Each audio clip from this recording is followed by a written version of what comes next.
आताचं Marathi big boss follow करत असशील बऱ्यापैकी, कदाचित तू द 50 मध्ये असल्यामुळे काही गोष्टी बघायच्या राहिल्या असतील, पण आत्ताचा शो बघून काय वाटतं जान्हवीला? रियालिटी शो मध्ये तुमचा शो आणि हा शो कम्पेअर करतायत बरेच जण, काय वाटतं तुला?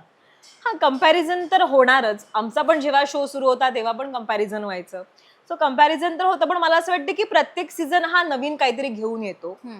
सो मला असं वाटतं की त्या नवीन पद्धतीनेच लोकांनी त्याला बघावं, ना की जज करावं की अरे मागच्या सीझनला हे होतं, मग या सीझनला हे काय नाही, मग या सीझनला हे, मग मागच्या सीझनला ते का नव्हतं. सो मला असं वाटत नाही की ते जज करावं. प्रत्येकाचे स्वभाव वेगळे होते. आमच्या सीझन मधल्या लोकांचे स्वभाव वेगळे होते. ह्या सीझन मधल्या लोकांचे सगळ्यांचे स्वभाव तापट आहेत.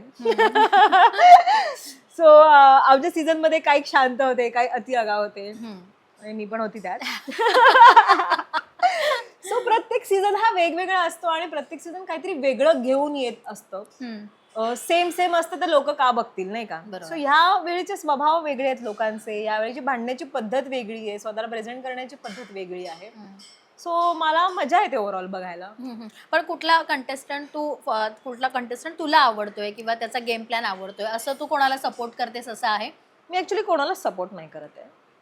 असं फार म्हणजे कधीतरी एखादा व्यक्ती चांगला वाटतो तो नंतर तो चूक करतो, मग ते परत लगेच मनातून ते उतरतात. त्याच्यामुळे मला फेवरेट असं अद्यापही कोणी नाहीये. सो मी असा फुल सपोर्ट मी या व्यक्तीला करते. जे चुकतात त्यांच्याबद्दल मी बोलेन, पण अदरवाईज मला नाही वाटत की मी कोणाला सपोर्ट करेन. ओके. पण ह्याच्यातले खरं तर 3 जण ऑलरेडी हिंदी बिग बॉस करून आलेले आहेत. एक म्हणजे राकेश बापट आहे, विशाल आहे आणि आता राखी आहे. राखी आले. सो राखी तर एकदम सॉलिड धमाल करते, एंटरटेनमेंटचा तडका देतेच आहे ती. तुमच्या सीझन मध्ये माझ्यामध्ये फार कमी वेळासाठी आलेली, अर्ध्या तासासाठी आलेली, पण तेव्हाही तिने छान असा तडका दिलेला. सो एकंदरीत हिंदी बिग बॉस आणि हे मराठी थोडंसं कम्पेअर केलं, ते ऑलरेडी शिकून आलेत, तरी कुठेतरी गेम प्लॅन साठी थोडा वेळ लागतोय. विशाल राकेश बद्दल तुझं मत काय? दोघं वेगवेगळ्या स्वभावाची माणसं आहेत. राकेश प्रचंड तापट आहेत असं मला वाटतं, आणि राकेश बापट कधी कधी काम होतो आणि मग तो विचार करतो, जरा सेन्सिबल आहे असं मला राकेश बापटच्या बाबतीत वाटतं. ओके. पण कधी कधी काहीतरी चुका होतात, काहीतरी रागाच्या भरात माणसाला राग येतो, ऑफकोर्स राग येतोच. सो दोघांमध्ये फार फरक आहे. असं कंपॅरिझन नाही मला सांगता नाही येणार एक्झॅक्टली. ओके, ठीक आहे. ओके. पण निक्की आणि तुझ्यामध्ये ह्या गोष्टीविषयी कधी चर्चा झाली? आत्ताचं मराठी बिग बॉस किंवा आता तुम्ही एकत्र होतात किंवा आताही एकत्र आहात, बऱ्याच इव्हेंट्स आम्ही एकत्र पाहिलं तुम्हाला. सो अशी काही चर्चा होते मराठी बिग बॉस आत्ता चालू आहे त्याच्याविषयी? निक्की सोबत काय चर्चा होते? हो, मला निक्की म्हणाली, अगं जान्हवी, अगं किती भांडतात हे लोक. तर ती म्हणे की अगं आपण पण भांडायचं, पण ठीक आहे आपलं लिमिटेड होतं किंवा आपल्या भांडणं काहीतरी व्हॅलिड असायची. सो इथे इनव्हॅलिड कारणावरून भांडणं होत आहेत.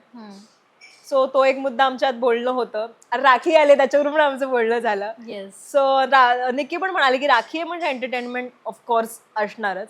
सो तिला पण ते बघायला मजा येते. येस. पण आता तुझं द 50च्या निमित्ताने खरं तर हिंदी खूप सेलिब्रिटी जोडले गेले, हिंदी मित्रमैत्रिणी जास्त मिळाले, म्हणजे त्या रियालिटी शो करणार आहे. सो तो ग्रुप कसा आहे आणि मराठीतनं हिंदीमध्ये आता गेल्यावर कसं वाटतंय जान्हवीला? अरे खूप छान वाटते ऍक्च्युली.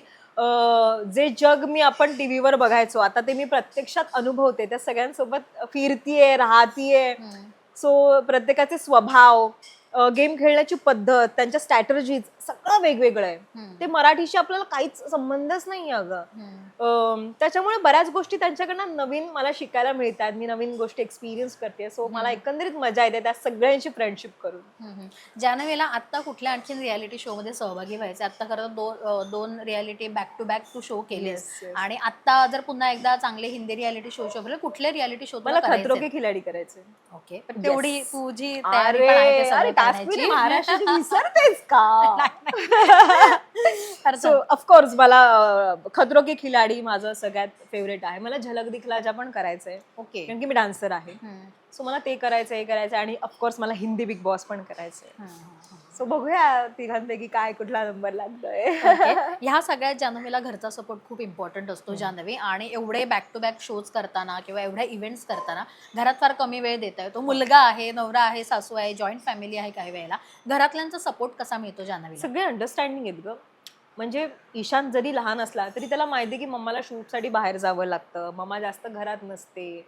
मग त्याचे पण मी त्याला सतत फोन करत असते, ईशान हे, ईशान ते, मग हे स्टडी बाकी आहे, मग ते स्टडी. सो एक रिमाइंडर असतो माझा. मग त्याला असं नाहीये की मम्माचं लक्षच नाहीये घरात. खरं तर लक्ष नाहीये, पण ते मी त्याला दाखवू नाही शकत. मी त्याला सतत असं सांगत असते की माझं लक्ष आहे हा, ईशान माझं लक्ष आहे हा, तुझं काय चाललंय काय नाही चाललंय. सो घरी आल्यानंतर मग रात्री त्याला विचारायचं, मग आज दिवसभर तू स्कूलमध्ये काय केलंस, मग कोणी ओरडलं का, मग कोणाशी भांडणं झाली का, किंवा स्टडी काय होतात. सो मी हे बेसिक प्रश्न हे त्याला रोजचे विचारते. त्याला असं नको वाटायला की मम्माचं लक्षच नाहीये. बरोबर. सो मग ते आहे. आणि ऑफकोर्स सासूबाई आहे, त्याच्यामुळे मी अगदीच बिंदास्त आहे घरात. काही मला टेन्शनच नाहीये घरातलं. नवरा येऊन जाऊन असतो, ऑफिस जवळच आहे त्याचं. सो मला काहीच नाही, फुल सपोर्ट आहे, त्याच्यामुळे काहीच.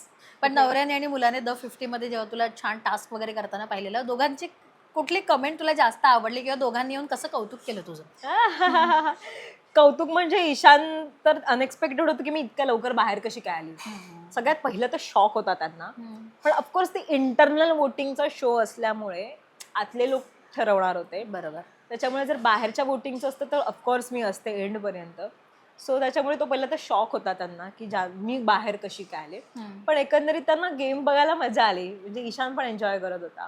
पण आता ईशानला सवय झाली असेल ना की आता मम्मा ईशानला बरेच आता शो असं कॅज्युअल झालंय. हा ओके, हा शो आहे ओके, तुला फार कॅज्युअल आहे त्या सगळं. सो आता तू म्हणालीस तसं की तुला बरेच हिंदी रियालिटी शो करायचे आहेत, आणि आय होप आता नवीन येणाऱ्या कुठल्या प्रोजेक्ट बद्दल आम्हाला सांगू शकतेस की आता अपकमिंग जान्हवी कुठे दिसू शकते असं आहे? अजून तरी माझं काहीच प्लॅनिंग नाहीये, पण होप्स फॉर द बेस्ट. जो काही बेस्ट रियालिटी शो असेल तो मला करायला आवडेल. रियालिटी शो करण्यात गंमत आहे, मजा येते. हो हो. सो मला आवडेल रियालिटी शो करायला. आणि अजून तरी काही अद्याप ठरलेलं नाहीये, पण ठरेल तेव्हा वेब नक्कीच सिरीजचा सांगेन. प्लॅटफॉर्म थोडासा चाचपडायचा आहे जान्हवीला? हो हो ऑफकोर्स. मी म्हटलं जसं की मी अभिनेत्री असल्यामुळे मला ते जास्त महत्वाचं आहे. रियालिटी शोज सेकंडरी आहेत माझ्यासाठी. पण मी म्हटलं की मजा येते रियालिटी शोज मधून ना, आपण कमी वेळात जास्त फेमस होतो. सो मग त्या प्रसिद्धीचा फायदा घेऊन मला सिरियल्स करायच्या. असं काहीतरी प्लॅनिंग माझ्या डोक्यात आहे. सो लेट्स सी आता ते काय वर्क होणार आहे. येस. सो बऱ्याच काही मध्ये आम्ही बऱ्याच गप्पा देखील मारलेल्या आहेत आणि बऱ्याच गोष्टी तिच्याकडनं नवीन जाणून घेतल्या. तिच्या अपकमिंग प्रोजेक्ट्स लवकरच सोशल मीडियावर आपल्याला कळतील. आपल्याला इथे सांगेलच नक्कीच जेव्हा नवीन काहीतरी शो करेल तेव्हा. सो जान्हवी, खूप वेळ दिलास आणि घर सुट्टी आणि बरंच काही या शो मध्ये तू सहभागी झालीस, त्याच्याबद्दल तुझे खूप खूप आभार आणि पुढच्या सगळ्या वाटचालीसाठी तुला शुभेच्छा. थँक्यू.